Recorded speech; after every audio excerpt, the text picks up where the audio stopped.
Assalamualaikum warahmatullahi wabarakatuh.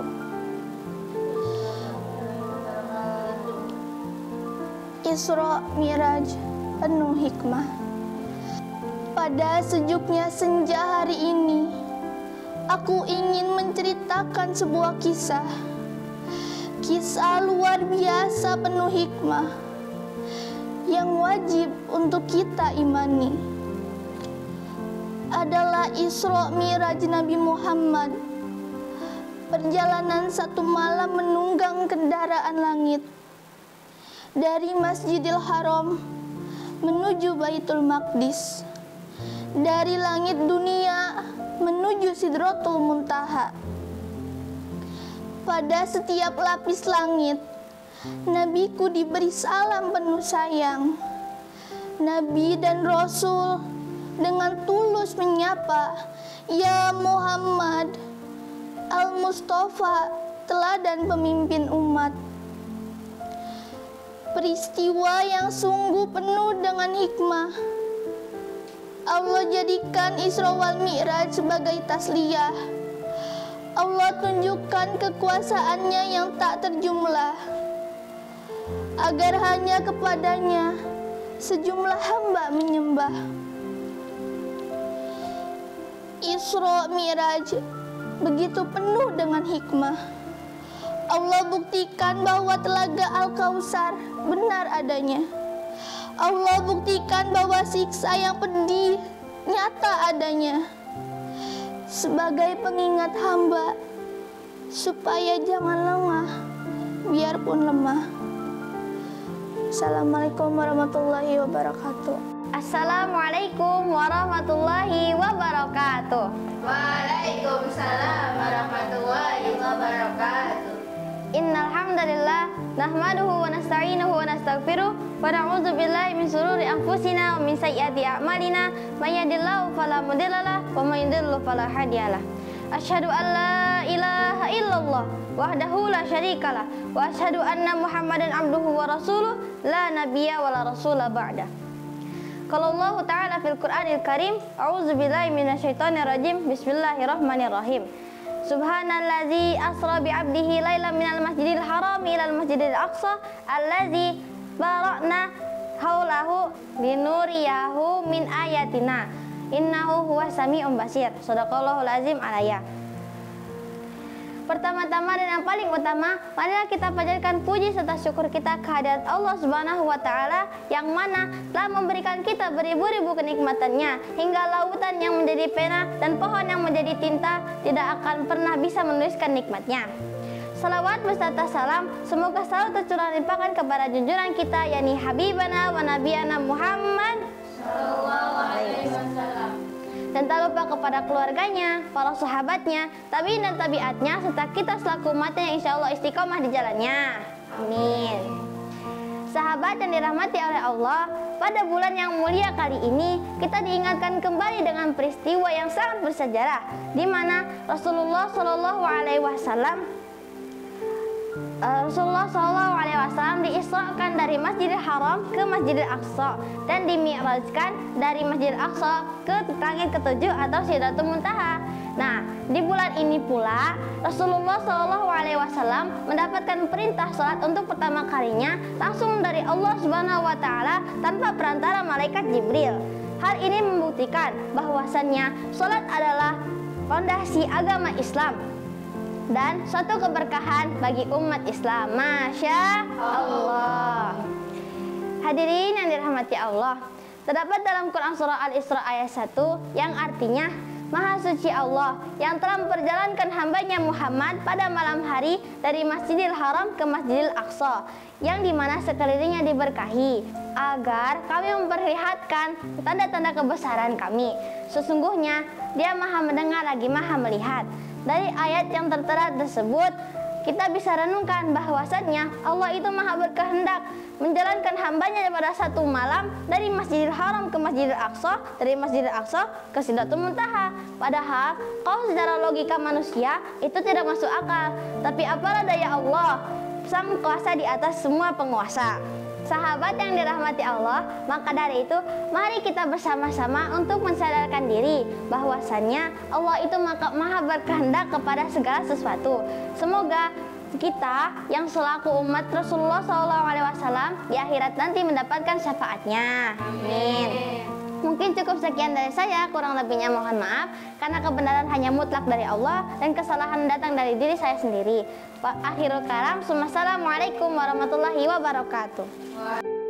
Bismillahirrahmanirrahim. Assalamualaikum warahmatullahi wabarakatuh. Waalaikumsalam warahmatullahi wabarakatuh. Alhamdulillah alladzi khalaqal mauta wal hayata liyabluwakum ayyukum ahsanu amala wa huwal azizul ghafur. Asyhadu an la ilaha illallah wahdahu la syarikalah wa asyhadu anna Muhammadan abduhu wa rasuluhu nabiyya ba'da. Qala Allah ta'ala fil Qur'anil Karim, a'udzubillahi minasyaitonir rajim. Bismillahirrahmanirrahim. In tansurullahu yansurkum wa yusabbit aqdamakum ala sadaqallahul azim. Wa qala idan Rasulullah sallallahu alaihi wasallam, innamal amalu binniyat. Hadis. Alhamdulillah. Segala puji bagi Allah yang telah memberikan kita nikmat jasmani dan rohani sehingga kita dapat berkumpul yang insya Allah di tempat penuh barokah. Amin ya Allah ya Rabbal. Salawat beserta salam semoga terlimpah curahkan kepada Nabi kita yang mulia, Nabi besar Nabi Muhammad beserta para keluarganya, para sahabatnya, tabiin dan tabiatnya hingga sampai kepada kita semua selaku umatnya yang terus menjunjung tinggi nilai-nilai akidah ya, perintah Allah Subhanahu wa taala dan juga sunnah-sunnah Nabi Muhammad sallallahu alaihi wasallam.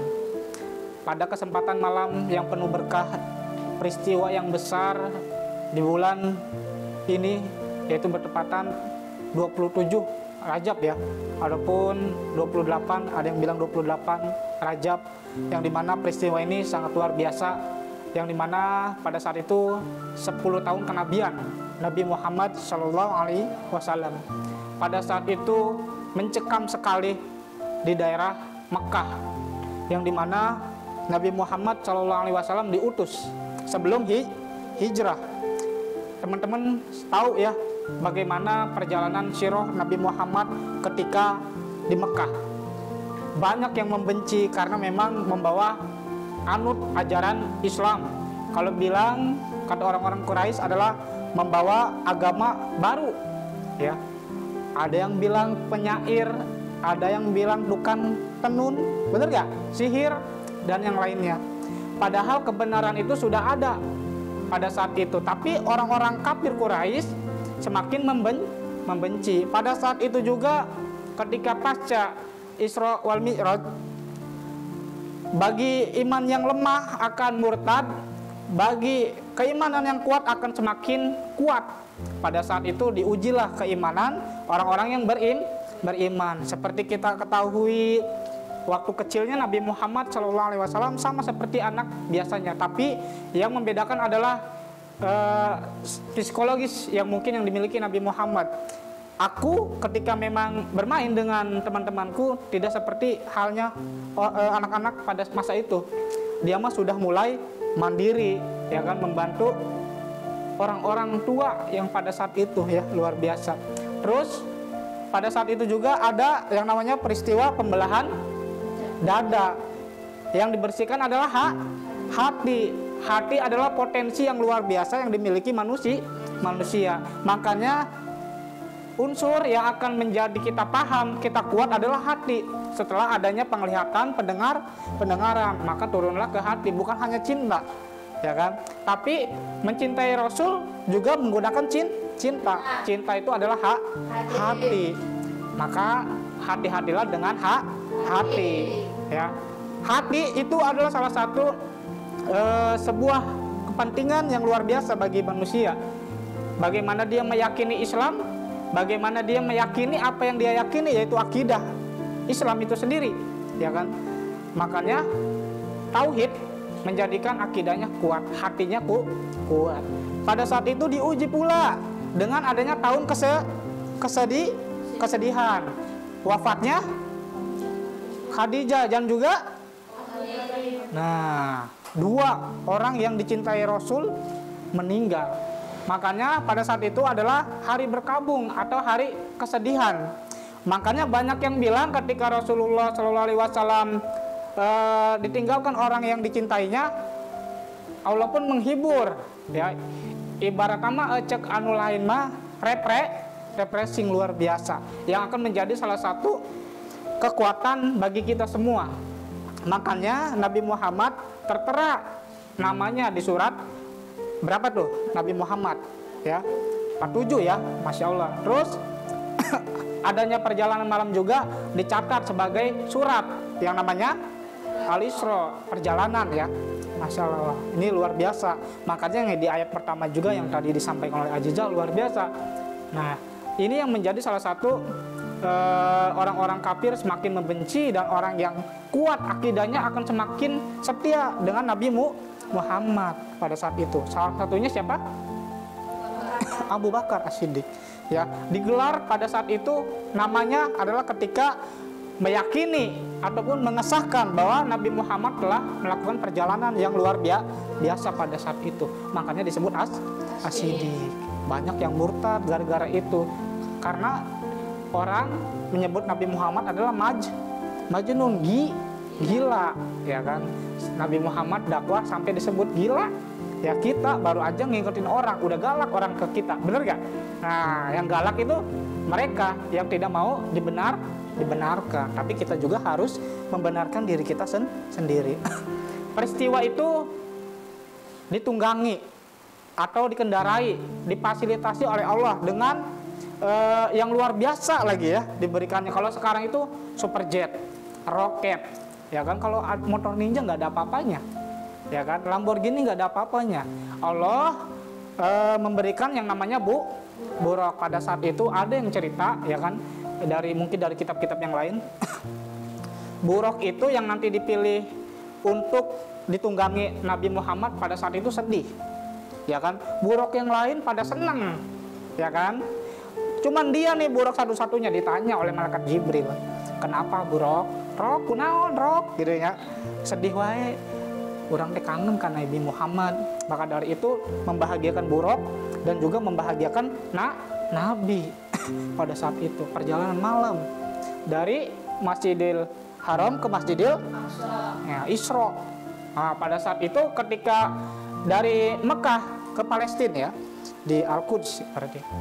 Jadi ada beberapa tempat yang berhenti ataupun setiap berhenti melaksanakan sholat. Yang pertama adalah berhenti di persembunyiannya Nabi Musa ketika dikejar-kejar Fir'aun. Yang kedua berhenti di Gua Sur, di mana Nabi Musa dapat berbicara dengan Allah. Yang ketiga baru ke Masjidil Aqsa, pada saat itu memimpin sholat.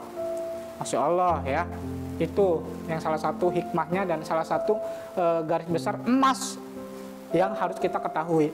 Setelah sholat langsung ke Sidratul Muntaha. Tadi dikatakan benar, pada saat itu hanya Nabi ya kan ditemani oleh Jibril dan Mikail, dua nih. Kalau nggak salah depan, belakang, kiri, kanan itu dijaga, tapi saya tahunya Jibril dan Mikail. Tapi ketika memang sudah masuk ke langit, Jibril tidak ikut. Dia sendiri yang ke sana dengan buraq itu sendiri. Benar juga, setiap langit, setiap lapisan surga, pintu langit itu bertemu dengan para nabi. Masya Allah ya, kita udah ketemu nabi belum? Nabi yang lain juga belum, nabi kita aja Nabi Muhammad belum pernah. Salah satunya kamu itu meyakini, berarti kamu beriman. Kamu bertemu Nabi belum, tapi selalu menyebutkan, ya kan? Yang ironis adalah ingin masuk surga, mendapatkan syafaat Rasul, tapi tidak mau menjalankan sunnah-sunnah Rasul. Ketika bertemu dengan Allah, maka oleh-oleh yang dibawa Nabi Muhammad kepada dia dan juga para umatnya adalah perintah sholat. Makanya kenapa sholat itu adalah yang paling wajib, paling yang harus dijaga. Kenapa? Ketika seseorang membangun sholatnya, maka dia akan menegakkan agamanya. Kalau dia meninggalkan sholat, apalagi tanpa uzur, tanpa apapun yang mungkin suatu alasan yang dibenarkan, dia sudah merusak agamanya. Karena sholat itu adalah tiangnya agama. Makanya Jangan menyanyiakan waktu hidup itu untuk tidak mau sholat. Sholatlah, karena kewajiban ini langsung Nabi Muhammad dengan Allah. Ada yang bilang katanya hanya mendengar suaranya saja tapi tidak melihat Allah. Ya kan, Nabi Musa aja kan mendengar suaranya tapi dia belum pernah ke surga. Nabi Muhammad langsung ke surga mendengar suara Allah. Masya Allah. Ya, makanya kita sering dibiasakan puasa sunnah ya kan, maupun wajib. Dua kenikmatan, nikmat saat berbuka, nikmat saat bertemu Allah. Mau nggak ketemu Allah? Jangan ketemu Allah, ketemu Nabi juga belum. Luar biasa ini umat Islam yang diberkahi dengan adanya peristiwa Isra Mi'raj. Turun perintah waktu 50 waktu. Bayangkan nggak sholat 5 menit aya deui adan. Ayeuna adan sedang diperbincangkan dibandingkan dengan gogok anjing. Tahu nggak? Tahu, ada yang tahu, ada yang enggak ya. Nah, ini menjadi salah satu alasan kita mengapa sholat itu wajib dilaksanakan. Tapi ingat, waktu itu Allah memerintahkan manusia pada saat itu sholatnya 1 hari 50 waktu. Tuh bayangin dah, sekolah sekarang cuman sholat asar sama duhur aja pulang-pulang capek. Ketemu sholat maghrib dan isya. Bayangin, itu 5 waktu. Benar? 50 waktu. 3 menit kemudian sholat, 3 menit kemudian azan. Kakareke dahar geus adan deui wae. Gitu ya. Akhirnya ketika turun ke langit kedua ketemu Nabi Musa. Ya Muhammad, apa yang Allah perintahkan kepada kaummu tentang sholat berapa waktu? 50. Keberatan. Kaumku saja berat menjalankan yang kecil-kecil, apalagi ini 50 waktu. Minta sama Allah untuk diringankan. Turun sampai pada saatnya 5 waktu juga itu masih nawar. Ya, sebenarnya kalau untuk Nabi Muhammad tidak nawar, tapi diperintahkan oleh Nabi Musa. Semoga saja Allah memberkahi dengan adanya pengurangan 50 itu. Tapi tidak, ternyata 5 waktu ini masih terbilang berat. Makanya jangan sekali-sekali meninggalkan sholat. Apapun alasannya, walaupun kamu haid, ada jatah tidak sholatnya. Tapi ingat, mempermainkan sholat adalah sama saja mempermainkan dirinya untuk masuk ke neraka. Maka dari itu mari kita semua bersalawat kepada Nabi. Semoga kita mendapatkan syafaat Rasul, masuk surga bertemu Rasul, tetangga bersama Rasul, insya Allah amin ya Allah ya rabbal alamin. Dengan menjalankan sholat kita mampu menjadi Islam yang kuat. Wassalamualaikum warahmatullahi wabarakatuh. Waalaikumsalam.